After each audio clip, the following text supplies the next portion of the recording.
The map is Neo Planet S, presented of course by SK Planet. If you're in Korea, you can buy their stuff. I'm not sure if you can actually do that though outside of Korea. Spawning in the bottom left-hand position as the yellow Protoss from CJ Entis, it's herO. I don't think they sell stuff. It's more like the applications. Oh, okay. His opponent is spawning as a blue Terran on Neo Planet S top right position. His name is Turn. Anyway, getting back to that Twitter question before we had to hop in the game there. Sorry about that. People were wondering, again, from @Ryan D. Mosley asked, any players in the EU qualifiers that you think that could make a WCS run?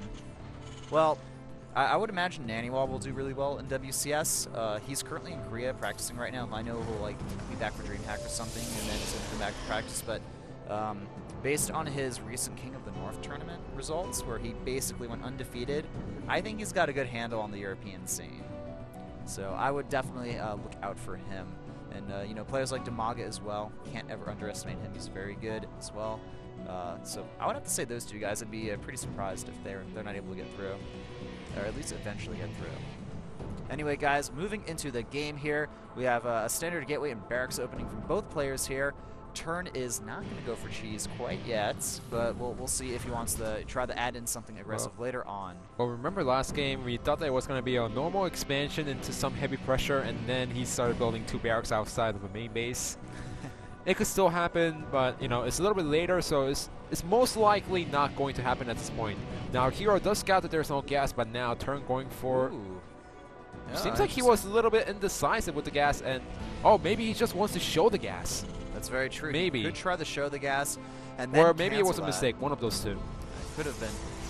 The gas is still being made right now, so there is a probe in that base here. I mean, this looks like almost like a fake, even if the simulator, the guys finishes, because he's getting the gas a little bit later than a regular plan. I mean, usually you go for the gas at the 13 SCV, not that late. So he's getting the gas right now. He's gonna get maybe 1 Reaper out, but certainly he's not gonna go for the heavy tech at this point. If not, then it's gonna be delayed so long. So that that probe still in the main base of Turn, being quite annoying. Terran players do not like Protoss to be scouting them out and see exactly what's going on. The probe finally getting taken out there now. 2 Marines are out, and we're going to probably see a quick expansion from this SCV here. Yep, Command Center going down at the natural, so Turn opting to go for, at least for now, more of an economic style. Look at that. Very cute little mine games there. Just mining a little bit of gas. Going to probably make a reactor or something. Well, actually, no, he's still making the Marines, so not using that gas here. Just really playing mind games with his opponent here. Like I said, he wanted to show the gas, but he couldn't cancel in time because the probe was stuck inside the main base. So he had to mine it to, you know, try to fake it. But if herO is a good player, and if you play tons of PvT, he should know that the gas was really delayed, and that should take something off. And his head is like, oh, this is probably a fake, just to show me that, you know, he might be going for some gas build, so I need to play it a little bit safer. And herO, did he buy it or did he not? That is the real question there. 2 more additional barracks being built from Turn. Of course, those barracks are in his main base. Seems like herO didn't buy it because he's getting a Nexus right after, getting a Mothership Core for himself and trying to harass with the Stalkers. Yeah, well, I mean, even if Terrans are going to go for 1 base all-ins, generally Protoss players still want to get that additional economy from that expansion there. Very important for them. Also, a sentry on the way for herO, so he's going to be pretty safe against anything that we can potentially see from Turn here. Now Turn turning on his aggression here, moving out with those Marines, trying to do a bit of damage, but herO having good micro. He's able to pull back his Stalker in time. Also, a tech lab on the way, STEM being researched, robotics being built as well. Both players opting to just, you know, continue powering up their units right now, have another sentry on the way.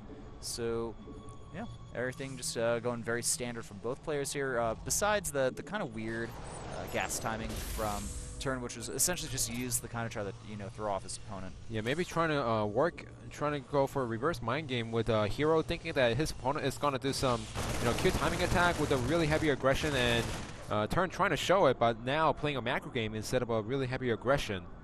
Turn moving forward with his Marines, trying to be aggressive as possible here.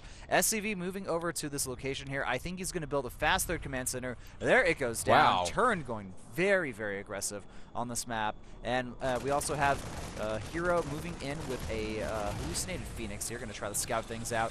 Will he try to scout that other location, though? That's the real question, because this third command center location is so just not standard. It's not something that you're going to see every day here. Oh yeah, certainly it's vulnerable to any attacks from the Protoss player. However, that's the reason why Terran players, they decide to secure the 12 o'clock position, and that's where the Protoss player scout for their base. So this is a really nice mind game coming out by Turn, especially since he's now playing a macro game. Not a heavy aggression game. I know, this is something new from Turn here. I think he realized that, you know, he needs to change things around and switch up his playstyle, because you can clearly tell, based on how herO's playing, he wants to make sure that he sees everything that his opponent is up to. We saw the earlier on Stalker, the Probe Scout, the Observer, and before this, the Hallucinated Phoenix moving in here. So, you know, herO's just really trying to figure out what's going on here. Look at this, though. We have a Warp Prism on the way. Yeah, well, one thing I want to point out is we still don't know when Turn's going to turn on the aggression mode, because, you know, we've seen some cases where the Terran player, they look like they're playing a regular 3-base game, and out of nowhere, they pull all the SCVs. Uh-oh, the third command center. It is scouted now from herO. How will he react? He does have that Warp Prism. He has a good amount of units here as well that he could use, but this is certainly going to change things for herO.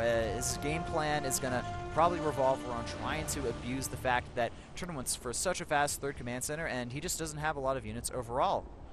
And now look at this, Turn gonna move out on the map, and this is, you know, this is not gonna do that much damage, but but in the end, this is gonna allow Turn to secure the third base without that much problem, as long as he doesn't, you know, get harassed by the Warp Prism, because this is gonna keep herO inside the main base. And look at this fake drop into the main base. Oh, look at that, even forcing the Nexus Cannon to go down. The Medevac is gonna move out, though, not doing any damage. I have to say that Turn is...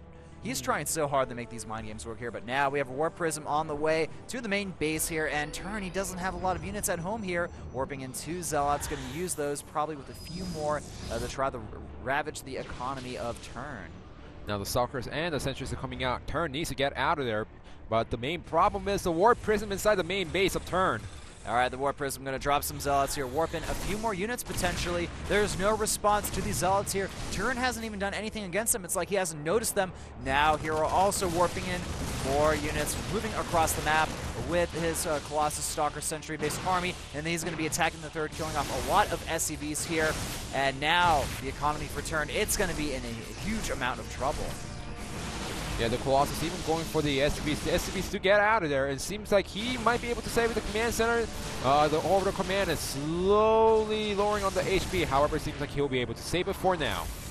So, you know, Turn not in the greatest position anymore economically. He did manage to save a lot of those SCVs, which is very important.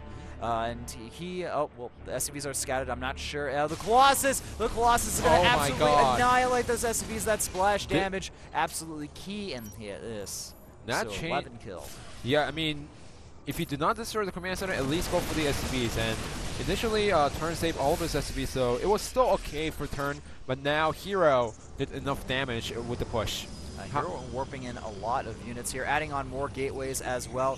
1, 2, 3, 4, 5, 6 gateways total with the Colossus. This may be a very powerful attack. I'm not sure if Turn can actually hold this third base right now. Yeah, so now all he has to do is pressure out while also getting a Nexus for himself if he's floating too high on the minerals, or even commit to the attack. Now, there's 2 Colossus, there's the third one coming out on the way. His opponent has up to 3 Vikings, so as long as the Vikings get into the position, it seems like he might be able to take out maybe 1 Colossus, but no, he doesn't have enough Vikings. He needs to wait for up to 6 Vikings to come out to engage this army efficiently. Oh, look at this, the SCV train being pulled during this engagement here. Nice time warp on those units there. 1 Colossus goes down. The Vikings doing their best to try to snipe down the second one, but now herO, he needs to move out of there. The SCVs, the force fields have delayed this push from his opponent, but this is still looking a little bit odd for herO. He doesn't have anything to really tank for his army here. It's all very fragile. Yeah, losing the Colossus was a little mistake because he could have microed that that Colossus to the bottom, drawn out to the Stalkers, and used the Stalkers to snipe all the Vikings. So a little mistake by herO during that engagement, and turn, he pulled the SCVs not to go for the attack, but to defend against the attack. Alright, so now we do have that third Nexus going down for our Protoss player, trying to even out the economy a little bit. Turn able to, surprisingly, defend that third base there. I have to say that pulling those SCVs certainly was something that I didn't expect, but it makes perfect sense coming from Turn. He is not afraid to pull his SCVs and just go all out Berserker mode on you.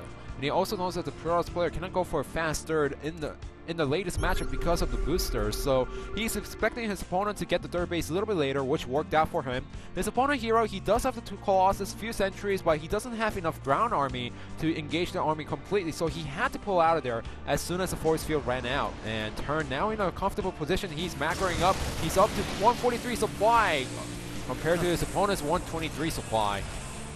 Alright, so now it looks like Turn's actually been able to secure a pretty decent advantage here. We're not seeing any additional upgrades after 1-1 from him, which is actually very surprising considering that he already has the 1-1. Uh-oh, here we go, that's the reason why he only had the 1-1s. Here we go, pulling the SCVs once again, and he's going to go for his trademark really strong push. However, the map is Neo Planet S, and with 5 force fields, you can cut the entire army. So good force fields there, just being able to snap off a lot of those units. The SCV is essentially being useless right now thanks to the force fields from the heroes units here. Uh-oh, those Stalkers getting a little bit over eager here. And now the force fields, they're up though, but do we have any more?